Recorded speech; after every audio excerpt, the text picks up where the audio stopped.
Alô, amigos e amigas, esse é o programa Agenda Econômica, que hoje vai abordar o tema Desafios do Desenvolvimento. Nosso convidado é o economista e professor Gerson Gomes, diretor do Centro de Gestão e Estudos Estratégicos, CGEE.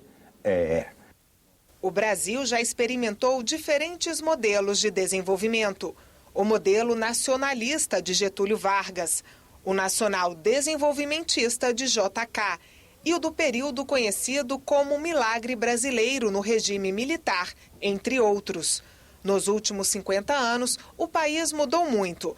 Passou de rural para urbano, com ampla industrialização e desenvolvimento tecnológico. A presença do Estado também mudou. Antes mais atuante, hoje mais regulador. Nosso convidado, seja muito bem-vindo aqui mais uma vez. Muito obrigado, é um prazer estar aqui de novo para discutir um tema tão interessante quanto esse.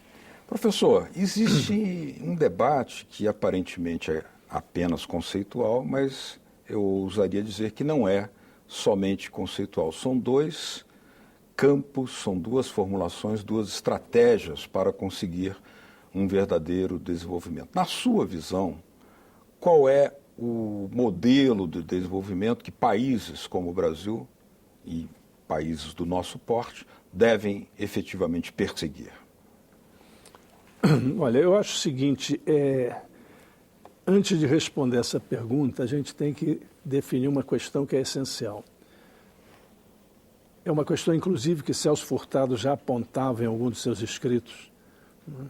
E que o professor João Manuel Cardoso de Mello retomou nesse recente documentário do Zé Mariani, Um Sonho Intenso.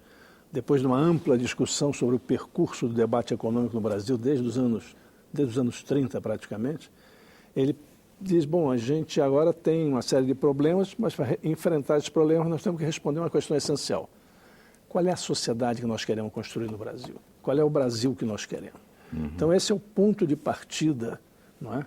Para a gente poder abordar essa questão de qual é o desenvolvimento. Não é? É isso que vai definir, a resposta a essa questão é que vai definir qual é o caminho de desenvolvimento que nós podemos tomar, porque em função do que eu quero que o Brasil seja no futuro, do que a gente quer que o Brasil seja no futuro, eu vou hierarquizar os problemas e vou selecionar quais são os problemas prioritários que eu tenho que atacar hoje. Não é? Então aí a gente tem algumas observações que seria importante fazer. No momento que você coloca essa questão, né, você desloca o debate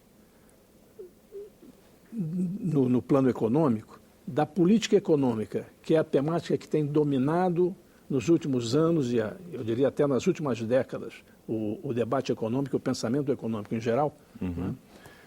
Parece que os problemas se resumem todos a problemas de política econômica, o famoso tripé. E isso um pouco dominou o debate econômico e fez ficar num segundo plano todas as outras políticas públicas. Então a gente tem que sair, quando discute essa questão que você colocou, tem que sair do plano da política econômica para outro plano. Né?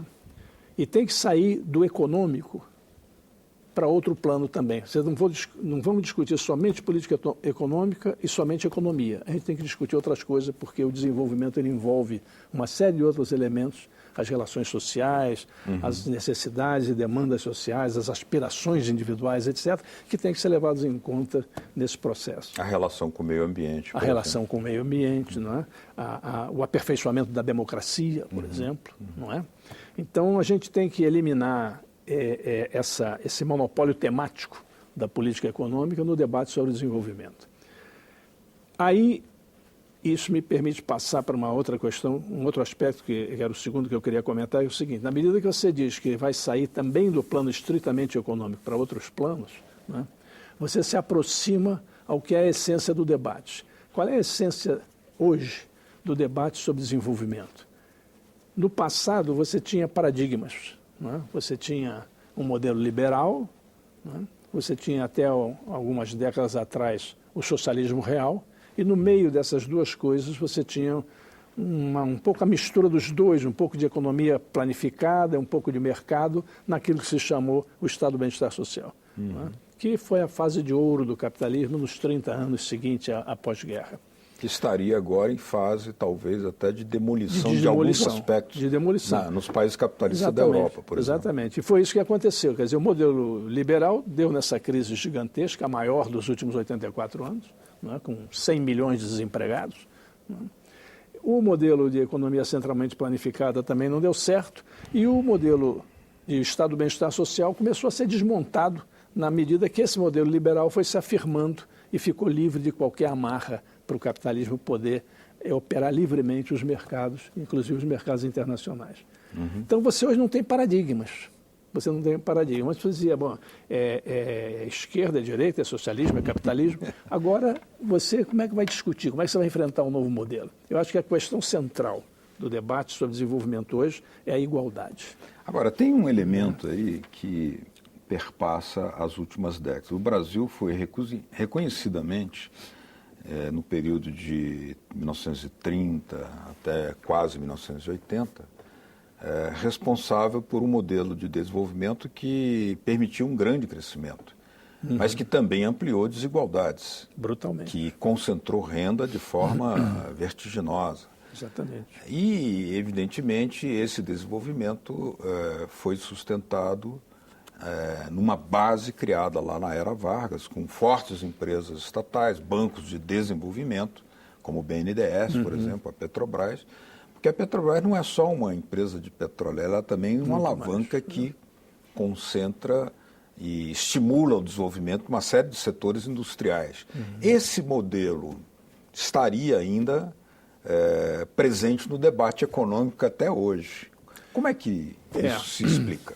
Bom, eu acho que se você parte do debate sobre a igualdade, você vai um pouco separando o joio do trigo, como se diz, né? Porque o que é você avançar para uma sociedade mais igualitária, não é? Quer dizer, o Brasil que a gente quer no futuro é um Brasil que tenha mais justiça social, que seja um país com igualdade de oportunidades, um país em que as pessoas com menor capacidade econômica tenham acesso aos serviços e às oportunidades, né? A gente quer que tenha uma economia sólida, a gente quer que tenha uma economia com capacidade de geração, autogeração endógena de conhecimento técnico para poder transformar a base produtiva, para gerar emprego produtivo, né? Mas queremos também que seja uma sociedade, um país autônomo, soberano, porque sem autonomia não tem igualdade. E nesse caso aí, o problema que está presente ainda hoje é a dependência tecnológica. Totalmente, totalmente. A gente vai chegar lá, vamos mencionar a dependência tecnológica como um dos desafios centrais que nós temos hoje na esfera produtiva. Mas eu queria enfatizar esse aspecto desse debate da igualdade, porque esse nos leva a um problema que é a maneira como os diversos segmentos da população, os diversos indivíduos, como é que eles estão inseridos no mercado de trabalho. Quer dizer, como é que as pessoas se apropriam da renda. Né? Esse é o problema central. Como é que as pessoas participam da renda, do famoso PIB? Né? Cada pedaço do PIB que é apropriado por segmentos da sociedade, por indivíduos, como é que isso é feito? Há um modelo de desenvolvimento que concentra a renda e outro que distribui. Mas você, para distribuir, você precisa atacar dois problemas. Um problema é a inserção no mercado de trabalho, que é uma maneira de você ter acesso à renda que é gerada na sociedade. Preferencialmente de forma formal. Formal, produtiva, etc. Carteira assinada, tudo direitinho. A outra maneira que você tem de aceder à renda é através da propriedade dos meios de produção. Esses são os dois mecanismos que você tem para se apropriar da renda, não tem outro. Bom, você tem o rentismo financeiro, não é? Que são os parasitas, que não produzem nada, não trabalham, mas se apropriam de parte é um número parte da renda. Pequenininho, é um número pequenininho, mas pegam uma parte substantiva do bolo. Fica com o bolão, pequenininho. Mas, digamos, para quem não é rentista do mercado financeiro, as duas maneiras, os dois caminhos que você tem para se apropriar da renda produzida no país é através da propriedade, dos fatores produtivos, do meio de produção, ou através da inserção no mercado de trabalho. Quanto mais qualificada essa inserção, melhor você pode ser remunerado, não é?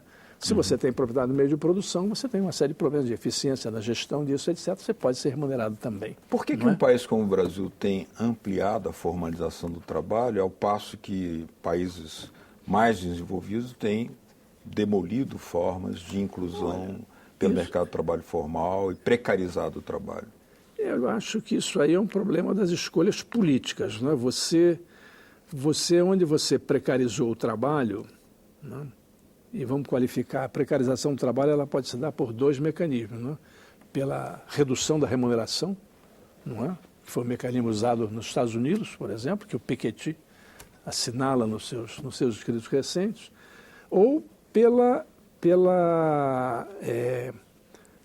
mudança das condições de trabalho, não é? Você pode ter o nosso mercado informal, a subocupação, o trabalho precário, etc. Também são maneiras de você, não é, precarizar o mercado de trabalho.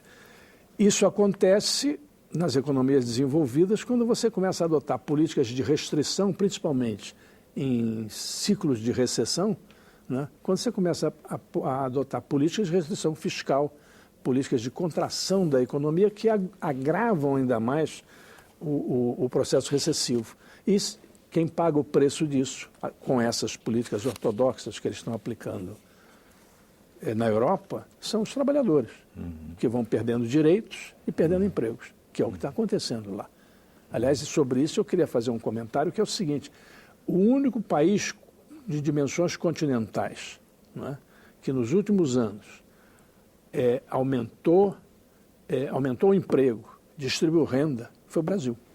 Todos os países que podem ser comparados ao Brasil em termos do tamanho, da sua geografia, da sua disponibilidade de força de trabalho, do seu potencial produtivo, como a China, a Índia, os Estados Unidos, a Rússia, todos eles concentraram renda. A China está concentrando renda, com o processo de urbanização e diferenciação social em curso. Ela está concentrando renda, não é? Os Estados Unidos, o Piketty mostrou claramente que nos últimos anos o grosso do aumento de renda e de produtividade dos Estados Unidos foi apropriado pelo 1% superior. Não foi nem pelo 10%, foi pelo 1%. Hiperconcentração. Uma hiperconcentração. Não é? E esse mesmo fenômeno ocorre também em outros países. O próprio México, que não chega a ter o tamanho do Brasil, mas também é a segunda economia da América Latina, né, que é cantado em prosa e verso como um exemplo a ser seguido, porque é um país que faz bem o dever de casa, segue todas as políticas do ideário neoliberal. Eu estava vendo os dados, enquanto nos últimos 10 anos o PIB brasileiro cresceu 30%, 44,7%, e o PIB per capita cresceu 30%, o PIB per capita mexicano cresceu 10%. Enquanto nós reduzimos a pobreza de 35% para cerca de 12%, 13%, eles estão no mesmo nível de pobreza de 1994, 52% de pobreza. Né? E a taxa de desemprego deles, que era 2,2%, em 94, está em 5%. Quer dizer, eles aumentaram o desemprego, aumentaram a pobreza e cresceram menos. E dizem que eles são um exemplo para a gente seguir. Bom, nós estamos aqui conversando com o professor e economista Gerson Gomes, do Centro de Gestão e Estudos Estratégicos, CGEE, sobre desafios do desenvolvimento. Vamos fazer uma pequena pausa e já voltamos com o Agenda Econômica. Até já.